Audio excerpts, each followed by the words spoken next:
കേരള സംസ്ഥാന സ്പോർട്സ് കൗൺസിലിന്റെ വാക്ക് പാഴായതോടെ ഹോസ്റ്റലുകൾ അടച്ചുപൂട്ടൽ ഭീഷണിയിൽ. മാസങ്ങളായി പണം ലഭിക്കാത്തതിനാൽ ഡിസംബർ 1 മുതൽ സാധനങ്ങൾ നൽകില്ലെന്ന് വ്യാപാര സ്ഥാപനങ്ങൾ അറിയിച്ചിരിക്കുകയാണ്. ഇതോടെ വയനാട് ജില്ലയിലെ കേരള സ്പോർട്സ് കൗൺസിൽ ഹോസ്റ്റലുകൾ ഡിസംബർ 1 മുതൽ അടച്ചുപൂട്ടേണ്ടി വരും. മറ്റു പല ജില്ലകളുടെയും അവസ്ഥ സമാനമാണ്. വയനാട്ടിൽ പലചരക്ക് കടയിൽ നിന്നും സാധനം വാങ്ങിയ വകയിൽ 15 ലക്ഷത്തോളം രൂപ നൽകാനുണ്ട്. 6 മാസമായി തുക നൽകിയിട്ട് ഇത്രയും വലിയ തുക കിട്ടാനുള്ളതിനാൽ പുതിയ ചരക്ക് ഇറക്കുന്നതിനുൾപ്പെടെ കടക്കാർ പ്രതിസന്ധി നേരിടുകയാണ്. ഇറച്ചിക്കടകളിലും ഗ്യാസ് സെന്ററുകളിലും ലക്ഷങ്ങൾ നൽകാനുണ്ട്. അതിനാൽ ഡിസംബർ മുതൽ ഇവരും വിതരണം നിർത്തും.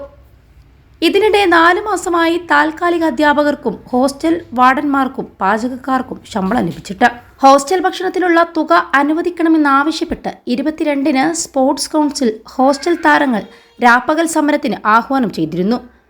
നവംബർ 30-നുള്ളിൽ മുഴുവൻ തുകയും അനുവദിക്കുമെന്നാണ് സംസ്ഥാന സ്പോർട്സ് കൗൺസിൽ അറിയിച്ചത്. ഇതേ തുടർന്ന് സമരം പിൻവലിക്കുകയായിരുന്നു. 21 ലക്ഷത്തോളം സന്തുഷ്ടരായ ഉപഭോക്താക്കളും 2 ലക്ഷത്തോളം തിമിര ശസ്ത്രക്രിയകളും പൂർത്തിയാക്കിയ മലബാറിലെ ഏക കണ്ണാശുപത്രി Al Salama high hospital, hospital road, Perinthalmanna. November 30-നും പണം ലഭിക്കില്ലെന്ന് ഉറപ്പായി. ഇതോടെ ഡിസംബർ 1 മുതൽ പല ഹോസ്റ്റലുകളിലും ഭക്ഷണം വിതരണം ചെയ്യാൻ സാധിക്കാത്ത സാഹചര്യം ഉടലെടുത്തു. ഇപ്പോൾ തന്നെ പല ഹോസ്റ്റലുകളിലും മെനു അനുസരിച്ചുള്ള ഭക്ഷണം നൽകാൻ സാധിക്കുന്നില്ല.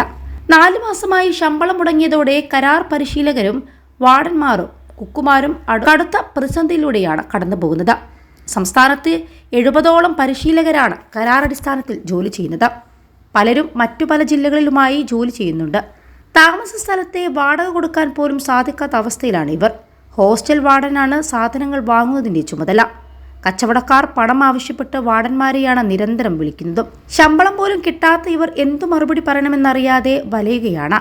പല ഹോസ്റ്റലുകളിലും വ്യാപാരികളുടെ കാരുണ്യം കൊണ്ടാണ് കുട്ടികൾ ഭക്ഷണം കഴിക്കുന്നത്. സ്ഥിരം ജീവനക്കാർ ശമ്പളം കിട്ടാതെ വന്നാൽ പണിമുടക്കുകയും പ്രത്യക്ഷ സമരത്തിലേക്ക് ഇറങ്ങുകയും ചെയ്യും. പിരിച്ചുവിടുമെന്ന ഭയത്താൽ താൽക്കാലിക ജീവനക്കാർ സമരത്തിനിറങ്ങാൻ മടിച്ചു നിൽക്കുകയാണ്. 10 മാസത്തേക്കായിരുന്നു ആദ്യ കരാർ ഏർപ്പെടുത്തിയിരുന്നത്. പിന്നീട് അത് ചുരുക്കി 6 മാസമാക്കി.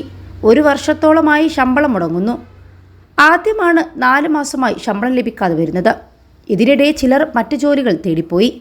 അതേസമയം ഹോസ്റ്റലുകൾ പൂട്ടേണ്ടി വന്നാൽ ശക്തമായ സമരം ആരംഭിക്കുമെന്ന് കായിക താരങ്ങൾ അറിയിച്ചു. ഓരോ ജില്ലകളിലും 5ഓളം ഹോസ്റ്റലുകളാണുള്ളത്. 1200ഓളം വിദ്യാർത്ഥികളാണ് ഹോസ്റ്റലുകളിലുള്ളതും. ഹോസ്റ്റലുകൾക്ക് ആവശ്യമായ തുക അനുവദിച്ചുവെന്നും അടുത്ത ആഴ്ച തന്നെ വിതരണം ചെയ്യുമെന്നും കേരള സംസ്ഥാന സ്പോർട്സ് കൗൺസിൽ തിരുവനന്തപുരം ഓഫീസിൽ നിന്ന് അറിയിച്ചു. ഏതാനും ചില സാങ്കേതിക നടപടികൾ പൂർത്തിയാക്കാനുണ്ടെന്നും അത് കഴിഞ്ഞാൽ ഉടൻ തന്നെ പണം നൽകുമെന്നും ഹോസ്റ്റലുകൾ അടച്ചിടേണ്ട സാഹചര്യമില്ലെന്നും അറിയിച്ചിരുന്നു.